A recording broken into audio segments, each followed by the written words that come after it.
I know that if there is an enemy of my soul, he's going to work through people to stop me from doing what God has me to do. So I need to know how to circumnavigate any spirits a person are operating in to get to the goal.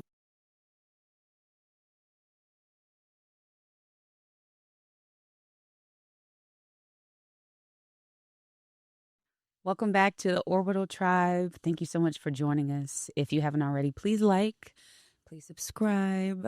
We love having you. Today we have a guest that I really admire. I am in awe of.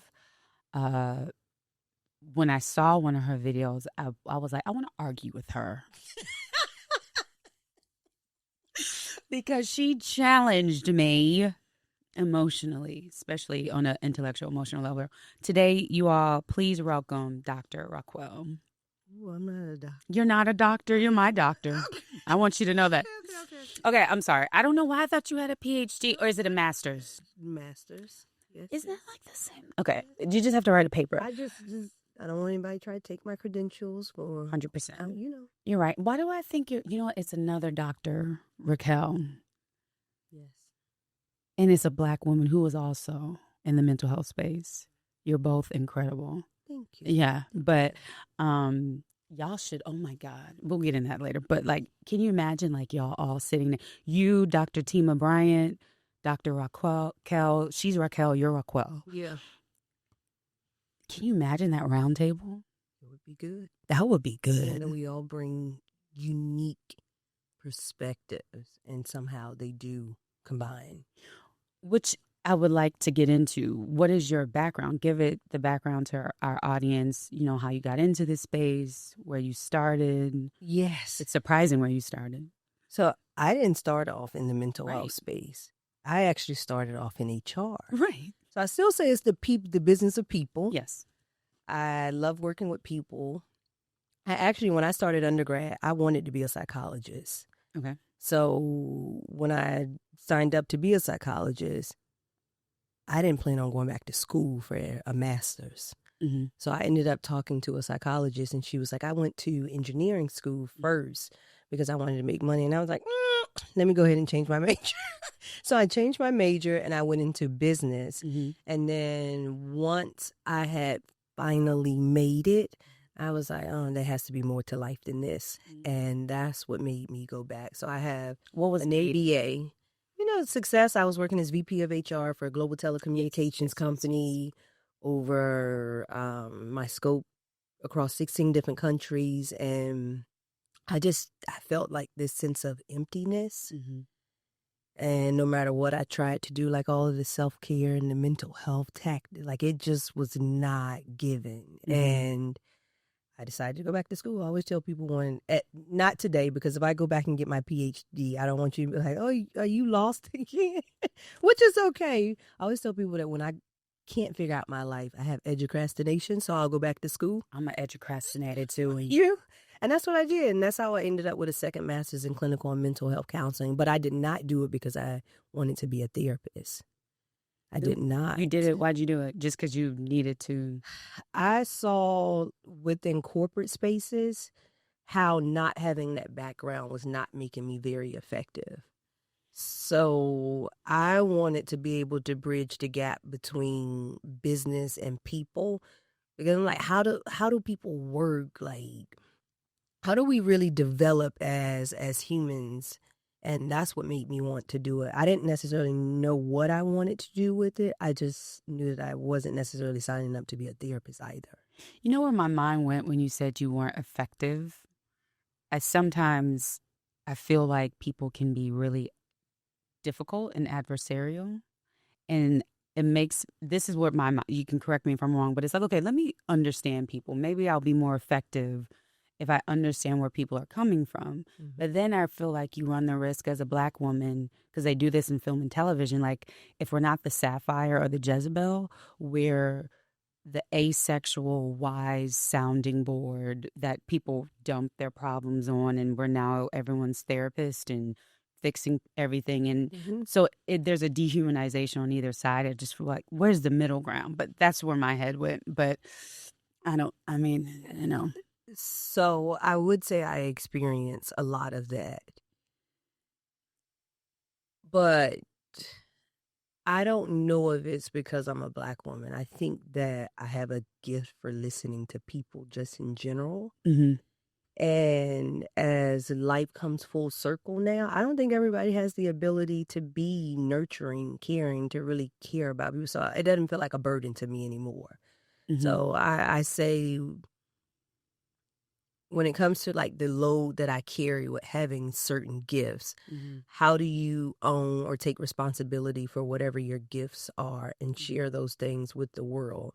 But yes, it can feel like a lot of people are dumping on you, and you start to feel like you're being dehumanized. I didn't not feel effective because other people told me that I didn't. I naturally gravitated towards people. And sometimes when you're in the corporate space, you can feel like you're putting people on the back end of things and the business takes the forefront. So for me, being effective was, how do I bridge all of this together in a way that makes me more effective with programs or strategies that I put into place? That's where my mind was going. Not that I want you to dump on me because... Oh, no, I didn't think that, but I was just thinking about the extremes. Yeah. Sometimes, like, especially because my background's film, there's these archetypes, and that's where my head went to.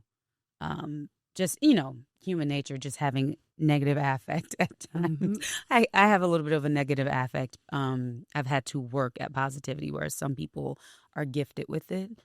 Yeah, and like I feel like in my family culture and friend group and just in my journey, I think part of me being an artist is like my job is to feel, but not run away from that. That's why I liked your videos and your Tell work. me, what did you want to argue with me about? We were just talking about capacity. See, now the hands are up because I wanted to argue with you. Where you were talking about capacity, where you were like, everything is not attacking your peace. You were like, sometimes you need to be able to have the capacity to handle certain things. Like, you can't avoid everything just because it's not that no one on a conscious level is saying to themselves, oh, I'm going to avoid everything. That is true. You know what I mean? Yes. Like, it's a blind spot, right? Yeah. And how you were just basically, just your overall message of having a greater capacity. It's not about shifting everything away from you. It's about being able to endure what you're being called to walk through. Yes. You know what I mean? Like, because you can't avoid everything. You can't dismiss everything. And I didn't think that on a conscious level, but there are certain areas of my life where I have, pushed things away. Like, I've definitely noticed I've become more inclined to comfort because I don't have the same survival needs that need to be met. And I don't have kids. I'm not married.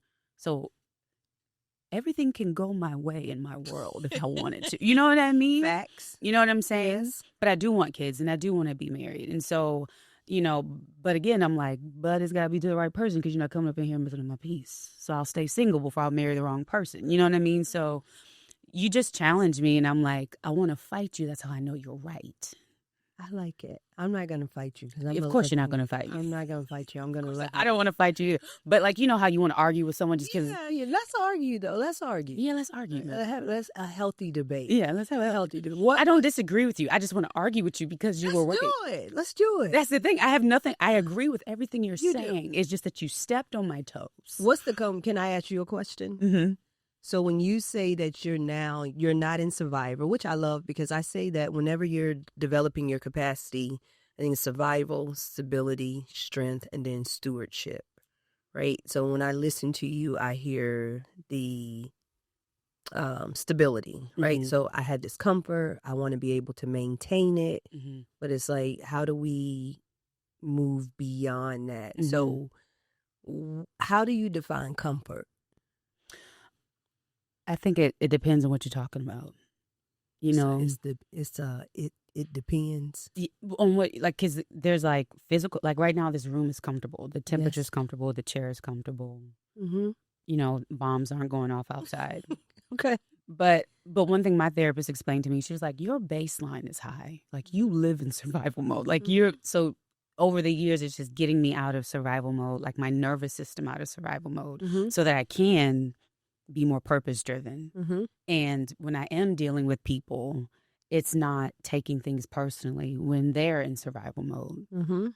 And that's where I'm at right now, is like, okay, because where there was a time where it's like, I'm going to avoid that person. Mm-hmm. Whereas now it's like, what is the difference between a person that I need to set emotional, spiritual boundaries with, but still have certain interactions with? Yeah, yeah. Because let's say, you have a crazy coworker, because I definitely had crazy coworkers. Yeah.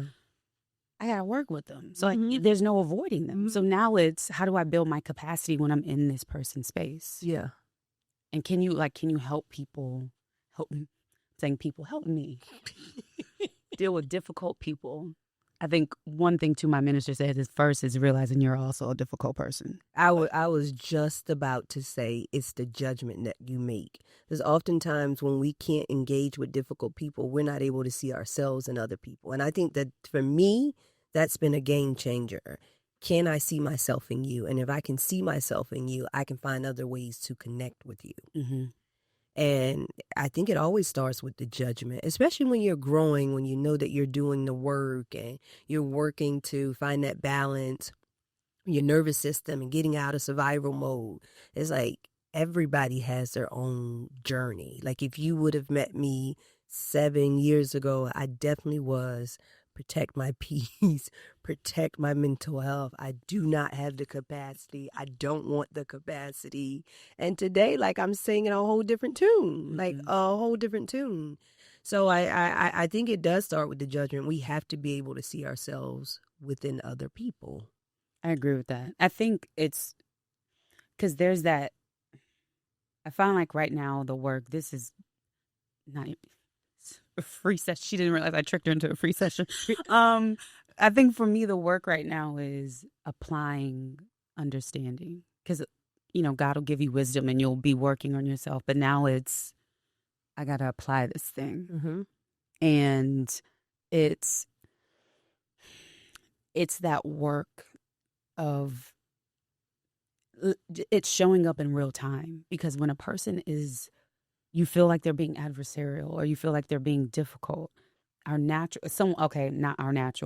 reaction, let me speak for me, is, fight or flight. I've never been a runner. It's fight.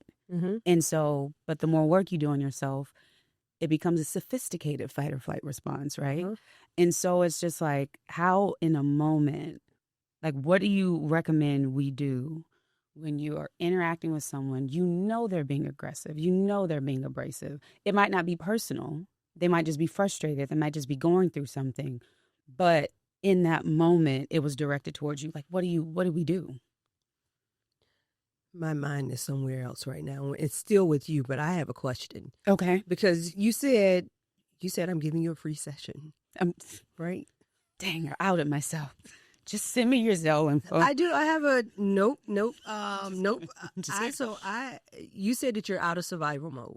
I'm physically, like basic needs like food, water, shelter. Okay. But my mind and my emotions, that is still in progress. I feel like you know how healing isn't linear? Yeah. There was a time where I was like, oh, I'm out of survival mode emotionally. Somehow I've found myself back in that place. Mm-hmm. And I'm working through that right now. But I think that what I love about where I am this time is that I think this is going to be that final change for that neural pathway to be like forever change. It's going to still be work. I'm going to probably still have to say mantras, but it's finally going to be done. Whereas before, I probably didn't do enough treading of the new neural pathway. Why is it so important to you today? Because to whom much is given, much is required. Mm-hmm. I know that there is work for me to do. Mm-hmm. I know that I have to work with people. Mm-hmm. I know that it's more spiritual than it is physical. I know that I've been given a vision that I can't compromise on, and people will ask you to compromise because they just want to collect their check or they just want to go about their business. Whereas I'm like, hey, there's something I know I have to do. There's an arc that has to be built. It can't be oak. It has to be gopher wood. Like, help me get the gopher wood. If you can, great. If you can't, no problem. Like, I just know that I'm going to have to work with people. And I know that if there is an enemy of my soul, he's going to work through people to stop me from doing what God has me to do. So I need to know how to circumnavigate any spirits a person are operating in to get to the goal. Like the way Jesus had his face fixed to Jerusalem, people, he didn't care about the Pharisees doing this. He's like, hey, I see all that, but I know where I'm going. I'm just trying to keep my gaze fixed and not. There's an Indian proverb that says, if you stop to throw stones at every dog that barks, you'll never get to your destination. I don't want to throw stones. I want to be like, cool, got to get to Jerusalem. That was a lot. That was so good. That was good. But you see how I'm trying to apply it? It's like, that's good. I love that. I know that, but I got to do it. You know what I'm saying? Yes, I do. I'm more curious about you now. No, ma'am. We're not done. Yeah. No, ma'am. You got to help the people. Okay. All right. Get me back on track. Give me back. You can, I mean, wherever this goes is fine. But I guess where did your head go next? Well, I was going to ask you, I think that, so there are people that are not interested in dealing with difficult or adversarial people. Mm-hmm. You're at a different walk in your life. What you just said is to whom much is given, much is required. Mm-hmm. So it's like you're open to whatever the calling is on your life. And that's different. When I think about what you just said, it's more so, it's not about like, I have to do this. This is more so, I want to do this. And when I want to do something, it changes how other people may show up. I think about me and how I'm even sitting here talking to you. I've been creating content for some time now. Changed my pages several different times. But when I decided to be very vocal about my messaging around mental health in February, well, no, I said I was going to do it in January of this year. And I was like, oh, no, I'm not going to do it. And then in February it came, and I was like, I'm not going to do it. And then February 15th came, and then I was like, I'm just going to say it, 3 toxic mental health trends. And then I immediately go viral, right? And I think that I could have never prepared myself for the support that I've gotten, but also the people that don't support me. And I don't take it personal, because you start to really understand if everybody is truly on their own walk, their own journey, it's never really about you. And making that distinction between, is this person really trying to disrespect me? And I think that that's where the discernment and the wisdom comes in. And that's the capacity to endure being misunderstood is a gift. Like, it really is a gift. Like, I engage in the comments with the people that are like, even though I said this, but they heard this, like, I will engage in those comments. It drives me nuts for you. Really? Because I told you I'm still working. I need to get where you are. When people are like, it's like, she didn't say that. She didn't say that. She didn't say that. It just makes me nuts. I didn't say that. However, and I think that that's part of like me becoming a therapist, when you really start to understand that people filter the world through their experiences. I just can't even take it personally. I just can't. Like, it doesn't feel the same. Now, I would be lying to you if I told you that when I hear people say like that I'm not empathetic and I'm not compassionate, now that one really gets to me. Like, when I see comments like that, because it's the furthest thing from the truth. Like, I joke and say I don't like people, but I love people, right? But other than that, it's a part of the process. And I think that, to your point, when you don't pass those tests, you just life keeps presenting those tests to you. And then you go on to something else. Like, I think that's what it is. I think I'm still trying to pass the test of not taking it and taking things so personal. Yeah, because I'm an artist and my job is to feel and tell the truth, right? But again, if I'm your adversary, I'm going to exploit your gift. I'm going to try to make it your weak spot, and like I'm going to try to always keep you in your feelings so you don't get to where you need to go, you know? And it's like I see it and it's like I can't. What does that mean when you say like you're an artist and your role is to feel? What was the second thing you said? And tell the truth. And tell the truth. What does that mean? To me, I believe artists, our responsibility is to reflect the truth back to the world. Like, even though you're not an artist, like when you did the 3 toxic mental health trends, there's an artistry to what you did because it is your job to reflect the truth back to the world, whether people like it or not. Yes. And so, I mean, I think that's why I feel like, not feel like everybody's creative. It's just like maybe your creativity shows up as an engineer or as a therapist or whatever, as a painter. Yeah. But so my job is telling the truth through storytelling and different characters. And so acting isn't about pretending, it's about living truthfully under an imaginary circumstance and being empathetic. And that's what, like you said, it's to someone to say that you're not empathetic just because you're not giving them a pass or giving them the crutch that they've been using. Mm-hmm. That's an attack. So do you take what others do personal, or do you take your gift personal? All of it. Okay. Because it sounds like the gift, because you've said that several times, right? You're like, my job is to tell the truth and to feel. And when that's being challenged, I take it personal. But it's not so much that the other person is almost like taking your gift personal. Like if I... Go ahead. No, go ahead. Like if it's almost like if I'm an artist too, in terms of how I communicate my mental health messaging, right? Like to some degree, you would have to expect that people are going to push back and challenge because it's yours. Like people aren't supposed to understand your artistry per se. I mean, like just in everyday life. Yeah. Like I was on the phone with an airline. I was about to say the company. I was like, let me give them the 30 days they promised to answer my customer service issue. But I had a customer service issue. The person I spoke with on the phone made it his business to not give me what I was asking for. You know what I mean? Like I was like, oh, can I just speak to a supervisor? It's not you. I'm sure you've done all you can do, but maybe they can point me in the direction. No, there's no supervisor that can help you. No, that's not going to. And I didn't take it personally in the moment because I knew it was his pride. But it's like the more I stewed on it, it was just like, sometimes it's just like, why do I have to deal with nastiness? But then again, that's something God's been dealing with. He's like, what would make you think you're not going to deal with that in people? You know what I mean? Like when I feel like people are being adversarial. So entitled.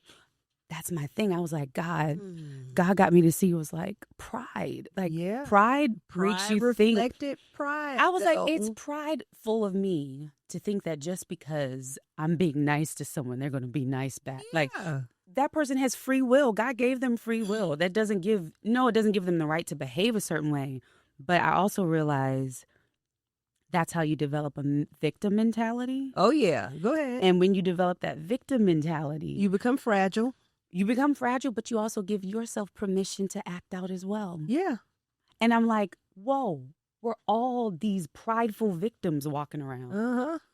And that's why someone will go, you're not empathetic. It's like, no, like you didn't like what she said. It challenged you. So now you're attacking her because you feel like the victim. So you're going to attack her. And it's like, I'm not attacking her. I'm just speaking the truth. And it's like, no, you literally attacked her just because you didn't like her message.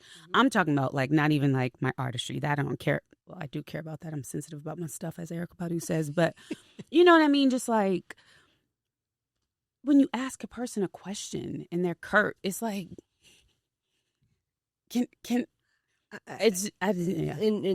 here's what I think you have to be okay with losing, right? Because that's the easiest way to fall into victimhood, right? You have to be okay with losing and changing the perspective on losing.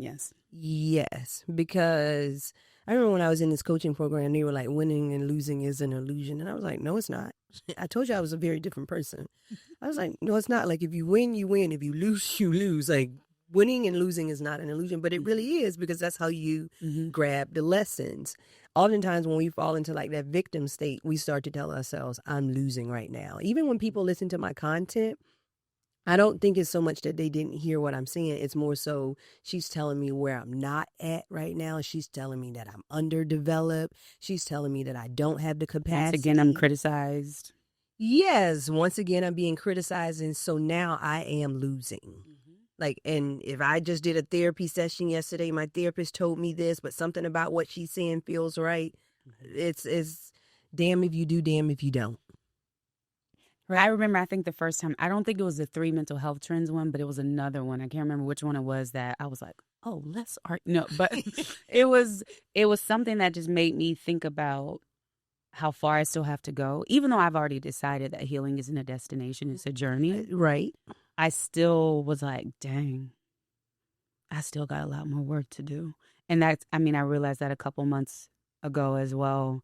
And now I'm kind of relishing in it because I feel like a kid again, where like God can really remake me into the way I was supposed to. All these other things or what have become, but they're not who I am. Yeah. And you're trying to get back to the core. Trying to get back to the very the core. Yes. And get rid of all the ego stuff. I've experienced ego death quite a few times, but it's like, great, I get to experience more. Like, it's like, especially how God revealed to me, pride can masquerade as victimhood, and victimhood can masquerade as I stay ready so I don't have to get ready. Yeah. That's a victim too. Yeah. You know, like I stay strapped. You waiting for somebody that you got to shoot. That's victimhood, you know. And I love that you say that, because most people really think about victimhood from a very surface level. Like, I don't take initiative, or I don't take charge, or I don't take responsibility. Oftentimes, and you can hear it in people's language whenever a person starts to, because we always play victim, right?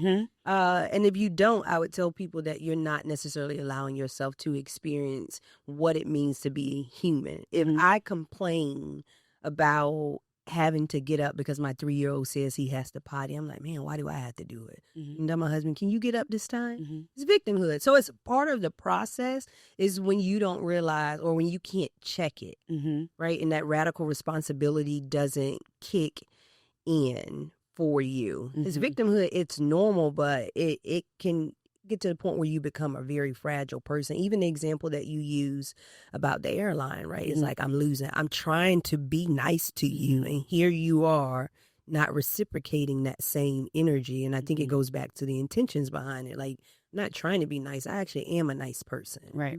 That's what it was too. Was like, I'm literally being the customer service agent right now. Like I said, sir, you realize you're being aggressive with me, and I am not with you. He's like, well, the frustration, I mean, then he called himself, well, not frustration. I'm like, he's so out of it. Yeah. I think that that's still a part of the process. And if healing is truly not a destination, you don't have to have that figured out today. It's your willingness to. No, because force only creates a counter force, right? If you want it so bad, the likelihood of it happening, it may not happen, because, I mean, think about it. I mean, you giving me that look. It's because it's good. Force creates a counter force. It does. But like, you resist, persist, yeah. Exactly. Exactly. I just want to be told me that healing is not a destination, but you crave healing. Yeah. You just said that. You was like, healing's not a destination, but I crave healing. But I agree about, force creates a counter force. That again, that's my pride trying to get it done right now and be that person right now, and not letting myself walk in it. Like I'm a beginner again. And I think I just have to embrace that. I'm a beginner again. Like, we've done this much work, and he's like, let's begin. I don't even know if it's so much about like doing this much work. Yeah, my perspective might even still be that's egoic. Yes. That has like an egoic nature to it. Absolutely. Yes. I don't think it, because I mean, I get on the surface what it means, but if language drives perception and how we show up in the world, we do have to be, and that's why I hit back so much on the mental health language, because we start to develop people with that language. And if we develop people with that language, I think that it does hinder development overall. So that phrase, do the work, you feel like that can be counterproductive? Yeah, I think it can be counterproductive. Tell us why. Is it because we're creating a dichotomy and we're creating almost a meritocracy in a sense, or? Yes, because if the focus is on doing the work versus living, how present are you? Are you in the moment? Are you with what life is offering to you in the moment? Like, I'm not doing any work right now with you. Like, we're just here. We're just present. And the same thing when you're on that call with the airline, right? It's not about you doing the work or feeling like you now have to do the work because this person is showing up. It's can you slow down enough to pay attention to what emotions just ignited for you? Can you still lead from identity-based, meaning from your values?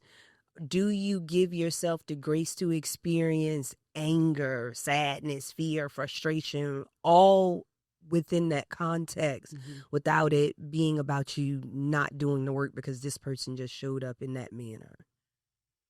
I don't know if it's, I mean, and I haven't really thought about it until I just started listening to you, but it's not so much that I've even done the work, because I'm still doing the work. And I joke about it today, and I'm like, the more visibility that I get, right? And people are like, but you're a therapist, you shouldn't talk like that. I'm like, I'm from the streets, period. Like, do I even want this? Like, and I don't know what the work looks like. It's, are you open to what life is offering to you right now? That's something I definitely need to hear. I heard one person say that men are super in their bodies, but they vote their emotions off the island because of the way they're conditioned. Women, we vote our bodies off the island, but we're super in our emotions. And you can miss what's going on around you. And yeah, I've definitely lived most of my life in my head. Like, I should have had a wild phase, but I never did. And it's not because... Not too late. You know, not too late. You can't... But if you're trying to do the work, then it makes it too late. It's definitely too late to... Because you can't have homeowners insurance and be kicking a stranger out in the morning. That doesn't go together. Yes, it does. The plumber's coming, but you got to leave. Like, what? No, that doesn't match. Like, but it does. That doesn't mean that you would act on it, but it does. Okay, you got to break that down. It's almost like, let's just think, I was just having this conversation with a friend of mine. Let's just say if you were and they brought this to my attention. Let's say you were delivered from something, right? To think that you could never go back and revisit that thing is where the ego and the pride kicks in. Because if you're looking at it from a spiritual standpoint, like God always needs you to need him. But if you've delivered me from it, like, so when you told me that homeowners insurance does not go with kicking somebody out, yes, it does, because you need to know that at any point you can return to being that person again. I agree with that. Or you could be that person. I agree with that. So, yeah, like, yes. Homeowners insurance and being a hoe can go together. Hoe and homeowner. Absolutely. It can go together. I'm talking about the you know how Black people speak very poetically, like, that don't make sense to be that responsible in life, but be this irresponsible. It makes all the sense to me. It makes sense. It's because humans have our cognitive dissonance and all that. Like, that makes sense, but it's just like, that don't make no sense. You're making me lose my words. But you get what I mean. Like, come on now. Like, what you mean? Why are we owning a house and still living like we're in the 1-bedroom apartment with 5 other adults in our 20s? Like, we can't do that. We can't. But that creates the dissonance, though. You can't. You shouldn't. Yes. That's what creates the dissonance. Yes. I mean, because that's the difference between radical responsibility, right? Okay, because even you go back to victimhood, right? Yes. We said the victimhood is I'm losing. Yes. If I even think that I can't be a homeowner and a hoe, right? I mean, I'm already losing because you can. The greatest freedom is the free. Because it's like, it's not who I want to be. I don't want to be a homeowner. I've gotten my life together and I don't want to be a hoe. Well, you get to choose. Do you want to be the homeowner? You get to define what that looks like. If you want to be a hoe, you get to do that too, and you can define what that looks like. Are you saying, so Meg J, she wrote that book, Defining Decade, Why Your 20s Matter. That was a shift for me. Mm-hmm. And she had a chapter called The Tyranny of the Should. Are you talking about just the ego nature or the word should and how you're resisting this, and so it's going to come up anyway, so you might as well reflect and look at it? Yeah, because every time that you meet a guy, for example, it's like, well, I don't want to be a hoe. I mean, you have to be a hoe, right? You ain't. Because if it's in you, it's going to come out. Yes, it is. It is. It is. And it still doesn't change your homeowner status. So it doesn't change your homeowner status. But I do mean that it don't go together. But so what are you suggesting? It's the judgment again. It's the judgment. That's the judgment again. That's a lot of judgment. It's a ton of judgment towards, yes. But I feel like we're on the precipice of something. What is the issue with it? You get what I'm saying? Like, you know what I'm saying? Like, if you've decided, like, hey, I'm doing this the fundamental biblical way. Yes. I don't want to be a homeowner in a home. Okay. I don't want to be both. Are you saying it is better to... So what do you... Now take it from there. What are you saying after that? What I'm saying is honoring that I don't want to be both and choosing one. Not because one is better than the other, but one just reflects where you are. I still need you to break that down. You block because you don't want to be the hoe. Like, I don't want to be a hoe. And that's 100%. Which makes it much easier for you to be the homeowner. Because it's self-trust. I think it's coming to me. It goes back to trust. It goes back to self-trust. Okay. It's coming to me. You're saying that I'm the homeowner because I don't want to be the hoe, not because the capacity for wholeness isn't there. Yes. I agree with that. I know the capacity for wholeness is there. But what are you saying? What are you saying? I think we make a lot of... So the way that I see as humans, we're complex. Yes. We grow based off of what we choose, sometimes consciously and unconsciously. And from a spiritual standpoint, I think God is not looking for the person that's trying not to be a hoe. Like, okay. I think that for the person that probably is the hoe, it says that I don't want to be a hoe anymore, and at some point I want to get my life together. Mm-hmm. He honors that at some point. I think that the more that we try to resist, that's where we end up dealing with guilt and shame. Yes. And that's where those feelings end up circulating from. And I think that you have to be able to give yourself compassion, like grace. And I know we got off with the whole housewife, but I hear the judgment. So it was hard for me to like move away from it. Like we judge a lot of, because we really believe that there's a right way to do life. Well, I decided like 5 minutes into the conversation, this is going to go whatever it's going to go. But I think this is good. This is going to help a lot of people. Denzel says that specificity is where universal is. So even though someone else's might not be homeowner and hoe, but like it's like you can't be an entrepreneur and you can't be a full-time. Someone else has something that they're blocked. Yeah. I think so. Your point, because that's another thing. There's 3 things that like I'm working with God on right now. It's like just applying what I know. Yes. And getting the victim out the way is going to help with that, right? And changing the perspective and that ego death of the victim complex, because the victim is the ego, right? Yeah.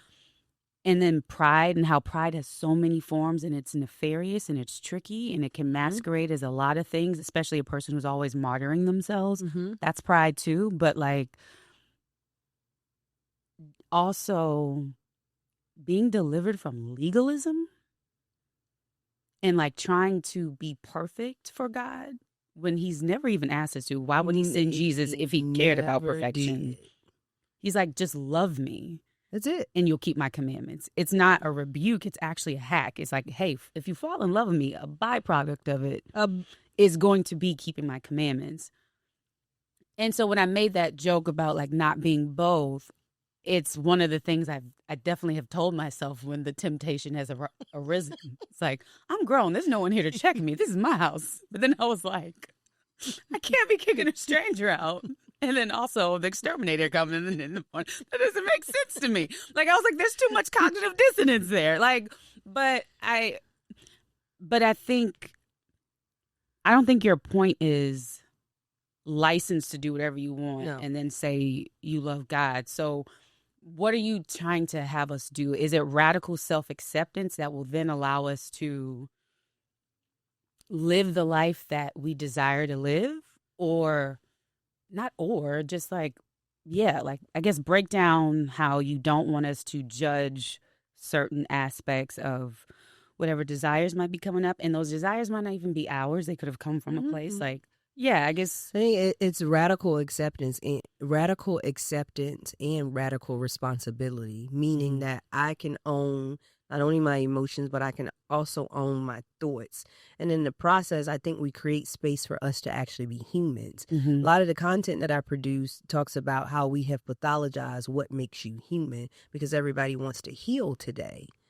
Like, as therapists, mental health professional, we expect you to struggle. We don't expect you to get it right per se.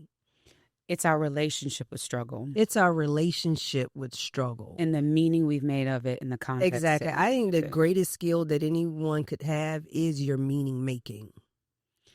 Yes. Yeah, from an existentialism standpoint, like your meaning making, it matters. Yes. And when you break down that victim and not seeing something as a loss, it's, oh, this is a tool I needed to gain along the way. Right. But even when you do go into victim, it goes back to radical acceptance and responsibility because that's the space that you create for yourself to be human.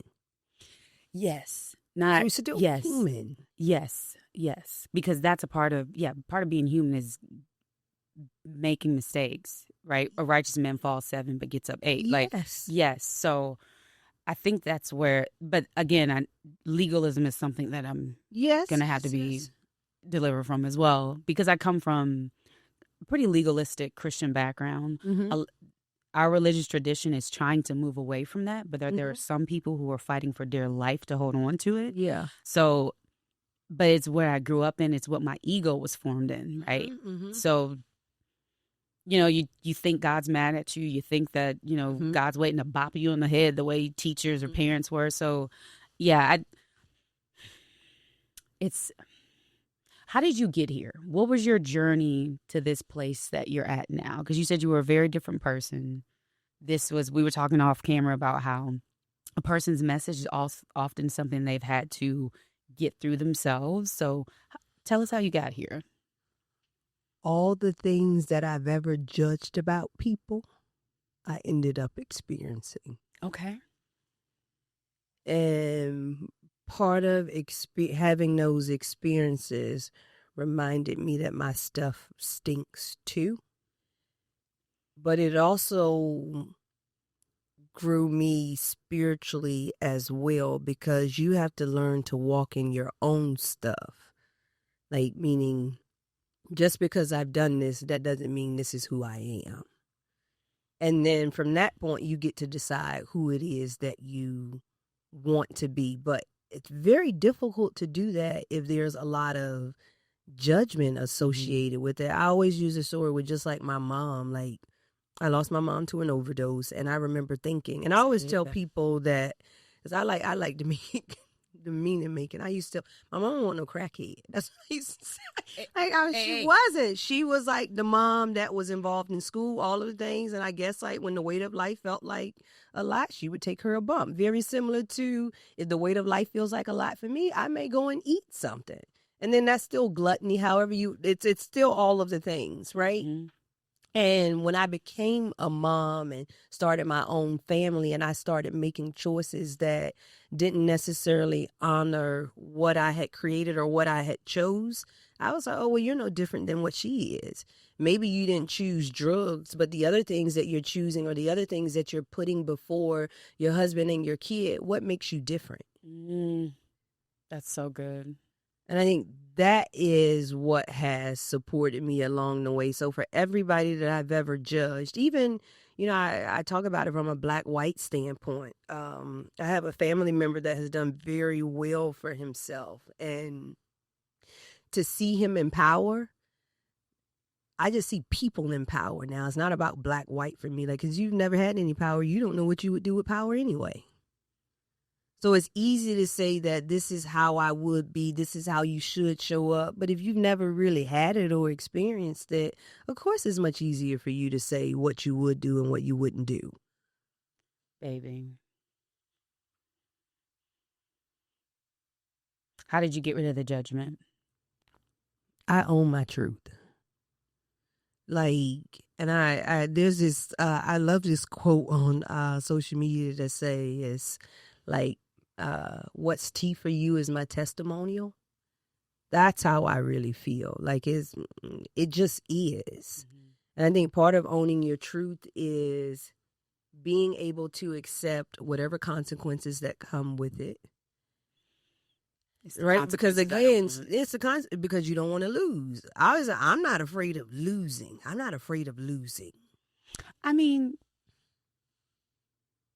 yes, the meaning you make of losing, yeah. Because, like, you think about, if you take it back to the hoe and the housewife, you end up getting pregnant by like a bummy dude that you thought was going to be you just one night of fun. It's like, now I got to deal with this dude for the rest of my life because I want my child to bear me, not the other way around. So I got to deal with him till I die.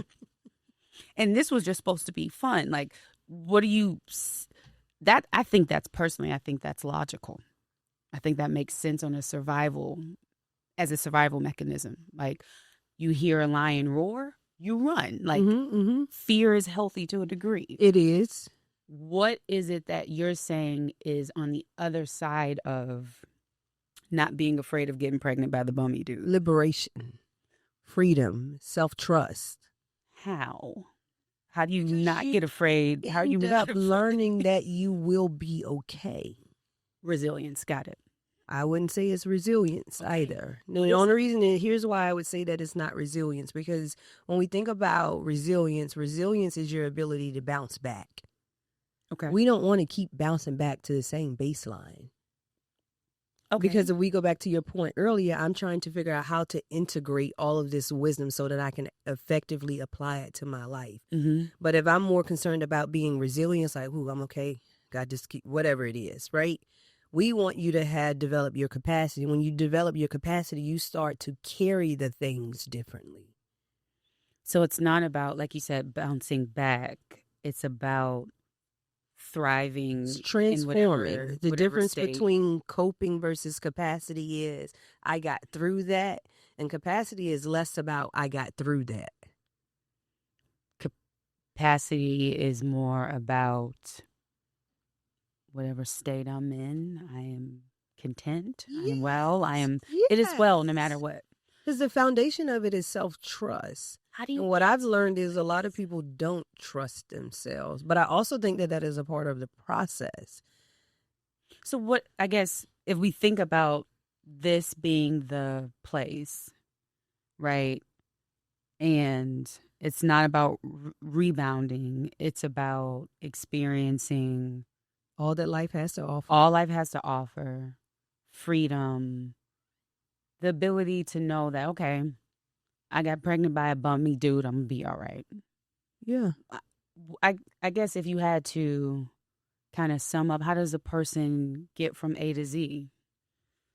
The first thing that I would say is it's owning that the radical responsibility in that scenario comes in.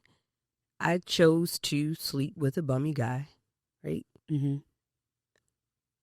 And because I chose to sleep with a bummy guy, this is what has happened. Mm-hmm. That's the ownership. Then from there, we could go to all of the emotions that come with that, because you want to be able to experience a wide range of emotions. If the only thing that you can feel is fear and sadness, like, I'm afraid because now I don't know what my life is going to be. And I'm sad because I'm bringing this kid into the world and I know that I don't want to be with this guy. Mm-hmm. Well, do you have space for happiness? Do you have space for anger at yourself for what you did? Do you have space for surprise? Do you have space for, so you have to be able to experience a wide range of emotions, because that's what makes you human. And I always say, when it comes to these emotions, some of us need to feel them, some of us need to learn from them, and some of us need to act. So if you use that scenario, a lot of the times what we do in fear and sadness is we act on it. right? I need to act on this because I need to feel like I'm in control. Sometimes you just need to feel it. Sometimes you need to learn what those emotions are actually teaching you because it's just internal data. So I would say that the radical responsibility, the being able to experience a wide range of emotions, and then it's these micro practices that you commit to every single day that pushes you towards who you want to become. And understanding that you may backtrack as well. Mm-hmm. I guess my question is, because we've kind of been talking about it in an either or context. Mm-hmm. I'm assuming the highest, not highest and best, but the middle ground is somewhere between the two. And it looks kind of like someone who's like, this is something I would want to do, but because I don't want these consequences and the consequences of what could happen from this action will take me off of my life path, I'm going to have to say no. Mm-hmm. Like, is that, like, how does a person get to a place where if we say, like, I can't be a homeowner and a hoe, like, and that's theoretically talking about, I don't want the consequences of what could come from this choice. What is that? I think that's part of the process. So let me give you this piece. In adult development, we talk about these forms of mind. Mm-hmm. Adolescents, this is what they say. This doesn't mean that it's true. Mm-hmm. So they live with the mindset of, I do this because life is based off of rewards and consequences. It's almost like if I say that I'm not going to run, I don't run the red light because I don't want the camera to snap a picture. And get a ticket. Mm-hmm. Yeah. Versus if it's always based off of rewards and consequences, when is it really about your core, what you truly value? Mm-hmm. Because if it's just rewards and consequences, it's transactional. Everything about what you do is transactional versus it really coming from a place of substance. So if I say that I don't want to go to Papa Do's with you after this, right? Just because I don't want to gain weight because I'm trying to lose more weight. Mm-hmm. What it really speaks to is the discipline that I haven't developed yet. And I think that we're not usually comfortable with that. Like, I value discipline, and you can see it in some areas of my life. And then there are some areas in my life, for example, with food, it does not show up. So the truth is, I don't value discipline in the way that I say that I value it. Because that's the fruit, right? The fruit is the discipline. And then discipline produces other things, such as, I'm proud of myself. It produces self-trust in terms of knowing that I can sustain this. I can continue to endure certain things. And the self-trust and the discipline will allow you to go to Papa Do's this one time. Because exactly. I know I'm not going to go in there and then go on a bender for 2 weeks later. Exactly.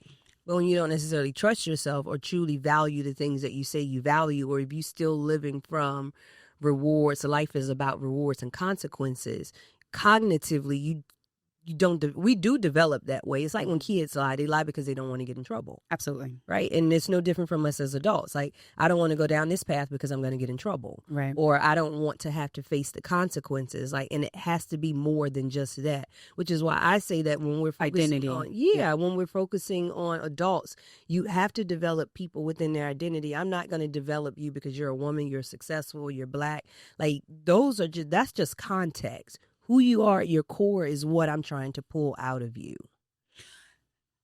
I love this because I see it full circle now. Mm-hmm. It's not about not being the hoe and the housewife. It's like, why don't you want to be both? It's the identity of it. Yes, 100%. I agree with that. I think it's, again, if you love me, you'll keep my commandments. It's about, and you're going to make mistakes. Yes. I think people, so ultimately, to build our capacity, we have to build our identity. And whatever that looks like. And you cannot build your identity in, I'm black, I'm a woman. Changeable things, yes. Mm-hmm. Yeah. Yeah, well, we can't change it, we black, but I know what you can't. That's the face that you just I saw a video of a woman on the internet recently. Okay. I'm just playing, but yeah, I know. I get what you're going. But mutable, yes, like external. Because those things are just context, right? It's just context. It's just context. And I always tell people, especially, I get a lot of pushback and say, well, you're not thinking about marginalized communities. It's context. Victim too. What if some people stoke the fires of racism just to keep people in a disempowered state? They feel helpless and then they bow to fascism. What if the news cycle is negative just so they can keep control? Yeah, it's a business within itself. Anytime that you can profit off of, and I'm stealing somebody's words, anytime that you can profit off of racism, that's an issue. So, and that's why I choose to talk to people. Yeah. I choose to just talk to people. It's not about, like, if you were to come and work with me, I understand what your challenges are. One, because we may have some of the same challenges. And two, I look at you, I know what it means, what the world says it means to be a woman, what it means to be Black. So you work with that, but I'm not going to lead with that. Right. That's just a part of who you are. You are a multifaceted individual and being. And in order for me to really support you in developing your capacity, I have to figure out what is most important to you. What is it, or who is it that you truly say that you want to become? And based off of that, where are you today? Because that's where I'm going to meet you. Right. I'm not going to say try and go and be this person tomorrow because you're not there yet. We want it to be sustainable. Okay. So if you wanted to help someone become a more disciplined person and it starts with identity, would you practically say, okay, what area is it that you're looking to be more disciplined in?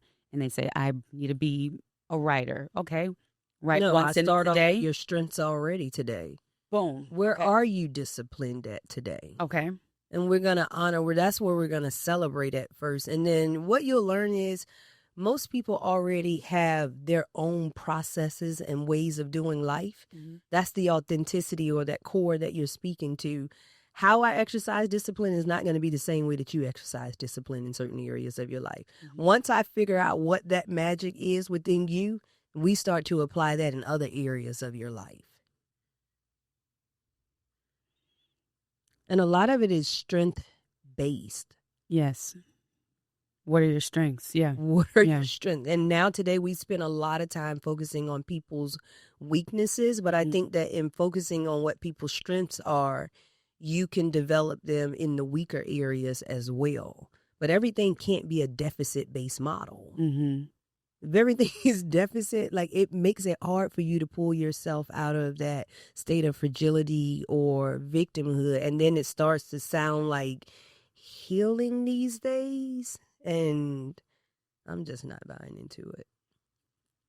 I'm just not. There's so much. I know we should have talked like before we got on the podcast and then talk. But I would come back for you. That's what I was going to say. We just got to do this twice. Yeah. And it would be actually really good to do it like live and you like literally coach somebody for like 20 minutes. I would love to do that. I think that would be I would love to do that. I would love to do that. You have helped me so much because it's like, that's the thing. Yeah. Like it's just from a place of ego death with you. Like, I think it's so great. And I think so much of healing these days is like kind of ego based as well. And that's why people can weaponize therapeutic language. Yes. I've had that happen.